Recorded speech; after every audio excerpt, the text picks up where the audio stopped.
બનાસકાંઠા જિલ્લાના દાંતીવાડામાં આવેલા સરદાર કૃષિ યુનિવર્સિટી ખાતે આજે પ્રાકૃતિક કૃષિ ઉપજ વેચાણ કેન્દ્રનું આયોજન કરવામાં આવ્યું હતું। પ્રાકૃતિક ખેતી કરતા ખેડૂતોને પોતાની પેદાશોનું સીધું વેચાણ મળી રહે અને ગ્રાહકો સુધી શુદ્ધ રાસાયણિક ઉત્પાદન પહોંચે તે હેતુથી આ વિશેષ આયોજન કરવામાં આવ્યું હતું। બનાસકાંઠા જિલ્લાના દાંતીવાડા સ્થિત સરદાર કૃષિ યુનિવર્સિટી કેમ્પસમાં ગુજરાત પ્રાકૃતિક કૃષિ વિકાસ બોર્ડ અને આત્મા પ્રોજેક્ટ સ્ટાફના સંયુક્ત આયોજનથી પ્રાકૃતિક કૃષિ ઉપજ વેચાણ કેન્દ્ર યોજાયું। અહીં પ્રાકૃતિક ખેતી કરતા ખેડૂતો દ્વારા શાકભાજી, અનાજ, દાળ, તેલીબિયા અને અન્ય પેદાશોનું પ્રદર્શન અને વેચાણ કરવામાં આવ્યું।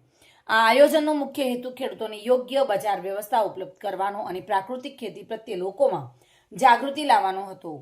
ગ્રાહકોને સીધો ખેડૂત પાસેથી રાસાયણિક મુક્ત ઉત્પાદન ખરીદવાની તક મળી, જ્યારે ખેડૂતોને પણ તેમની મહેનતનું યોગ્ય મૂલ્ય મળ્યું। કાર્યક્રમ દરમિયાન કૃષિ નિષ્ણાતો દ્વારા પ્રાકૃતિક ખેતીના લાભો વિશે માર્ગદર્શન પણ આપવામાં આવ્યું। આ રીતે દાંતીવાડામાં યોજાયેલા પ્રાકૃતિક કૃષિ ઉપજ વેચાણ કેન્દ્ર ખેડૂત અને ગ્રાહક વચ્ચેનું અંતર ઘટાડીને પ્રકૃતિથી સીધું તમારા ઘર સુધીનો સંદેશ આપતો સફળ પ્રયાસ હાથ ધરવામાં આવ્યો હતો। બલસી દરબાર સાથે bureau report, today Gujarati news.